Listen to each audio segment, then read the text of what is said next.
국토부에서 이명석 과장님한테 좀 과장님께서는 이제 뭐 과장님이 오셨으니까 과장님 입장에서 아까 과장님도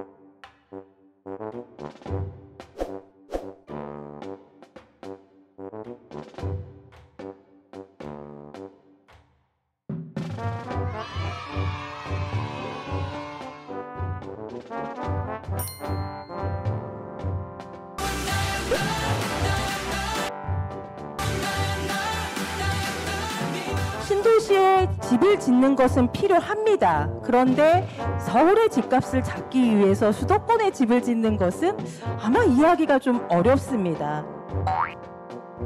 여기저기 쥐파먹듯이 이렇게 개발들이 이루어져 가지고 그게 다 사회적인 비용입니다. 성공을 위한 신도시의 그 조건이 뭐냐라고 물으면 저는 그런 사회적인 비용이 안 들어가는 신도시, 그 축소기에서도 살아남을 수 있는 서울 대도시권을 만든다라는 게 굉장히 좀 중요한 지금에 있어서의 과제입니다. 그 평소에는 뵈면 뭐 아주 가깝지는 않지만 어쨌든 뭐 이런 사이들인데요.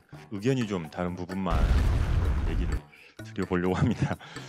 메가시티화가 대도시권들이 계속 진행됐던 이유는 재건축 재개발을 통해서 그 도시가 주택 공급을 주로 하기보다는 대부분 다 위성 도시들을 만듭니다.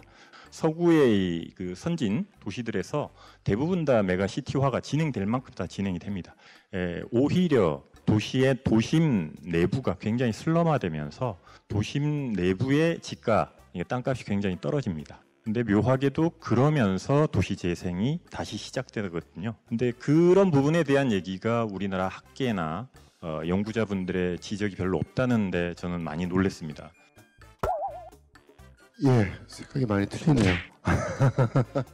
지금 말씀하신 메가시티화된 도시들 중에 재건축 부담금을 부과하는 나라가 어디 있고, 그 단지 재건축을 할 때 공공임대주택 공급을 강제하는 나라가 어디 있습니까? 예.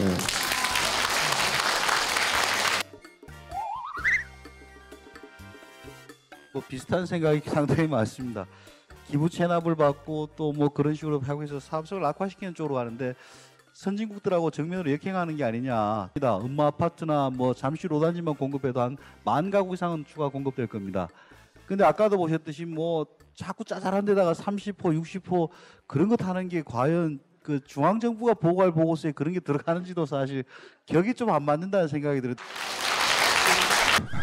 이제 그 제가 이제 아까 앞뒤 다 자르고 이제 재건축 재개발 얘기만 했더니 좀 오해가 있으신 거 아닌가 싶어서 부연 설명을 드리려고 합니다. 정부가 재건축 재개발에 도외시하는 뭐 그런 것은 아니고요.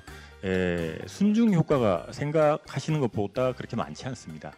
이해가 되실지 모르겠는데요. 어쨌든 자기 집이 사라지고 중간에 이전하게 됩니다. 그런 부분에 있어서의 좀 뭐랄까요? 공감의 폭이 좀 넓어졌으면 좋겠고요. 정부 시각하고 시장 시각이 좀 차이가 있는 게 방금 말씀 같은데 숫자가 2,000개 늘어나는 게 중요한 게 아니고 그 10,000개의 그 거지 같은 집이 12,000개의 누구나 가서 살고 싶은 집으로 바뀌는 거예요.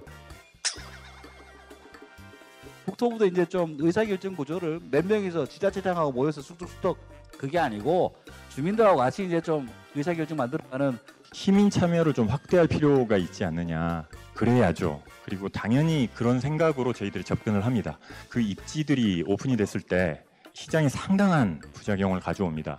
정부가 나름대로 아무 생각 없이 시민들을 참여시키지 않고 하려는 그런 의도가 아니고 굉장히 어쩔 수 없는 여러 가지 그런 고육지책이다라고 하는 부분으로 이 과장님이 오셨으니까 속 시원하게 제가 말을 합니다. 일산 신도시 집값도 오르지 않고 교통은 자유로니 운정이니 사람 미칠 지경이거든요. 지금 일산 신도시가 정말 일산을 살려주셔야 돼요. 사실 우리 사모님하고 제가 인연이 있습니다. 오늘 이 자리에 오는데 사실 지하철역에서 같이 왔어요. 내가 여기까지 지금 왔는데 우리 일산 큰일 났습니다. 이러면서 이제 오면서도 제가 되게 마음이 안 좋았습니다. 오늘 이런 분들이 굉장히 많으시겠구나. 죄송하고 하여튼 좋은 말씀 주셔서 감사합니다. 오늘 저 국토부에서 나오신 분은 우리 국민의 혈세를 받고 있는 분의 한 분으로서 세 분에 대한 어떠한 여러 가지 질타가 있었겠지만 상당히 제 개인적으로 봤을 때는 아주 절절하다. 정책이. 저는 그렇게 생각합니다. 반영해야 될 그런 보완 사항 이런 것들은 얼마든지 더 반영해야 된다고 생각합니다. 그리고 그것이 정부의 일이고요. 그러기 위해서 사실 소통하기 위해서 이런 자리에 온 겁니다. 그래서 저희들이 더 크게 귀를 열고 듣고 또 보완해 나가도록 그렇게 하겠습니다.